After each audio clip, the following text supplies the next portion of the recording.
சாமிகிட்ட போய், ஐயா முருகா, எனக்கு கேட்கறதுக்கெல்லாம் அறிவு பத்தாது, நீ எது கொடுத்தாலும் சரி கொடுக்கலினாலும் சரி, ஆனா ஒண்ணு மட்டும் கொடுக்காம விட்டுறாது. அருணகிரிநாதர் கேட்கிறார், உன் தாள் உன் திருவடியை மட்டும் என்கிட்ட கொடுக்காம விட்டுறாரு. இருதாள் வனச்சம் தரையென்று செய்வாய். உன்னமும் போனார் அருணகிரிநாதர்.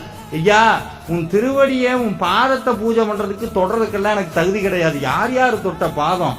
தேவர்கள், இந்திராதி திக்பாலகர்கள் எல்லாம், சிவன், பிரம்மா, விஷ்ணு 3 பேரும் முருகனுக்கு பூஜை பண்றாங்களா. மூவருக்கும் ஒரு தம்பிரானே, 3 பேருக்கு ஒரு தம்பிரானவர். அப்படியெல்லாம் பூஜை பண்ற பாதத்தை நீ எனக்கு கொடுக்க மாட்ட, தெரியும், எனக்கு தகுதி இல்லை. ஆனா நீ போடுற செருப்பாவது எனக்கு கொடுக்கலாம் இல்ல. அருணகிரிநாதர் கேட்கிறார், நீ போட்ட செருப்பையாவது என் தலையில வெய்யுங்கிற. முருகன்கிட்ட போய் இதை மட்டும் கேளுங்க, முருகா உன் பாதத்தை மட்டும் என் தலையில வெய்யின்னு.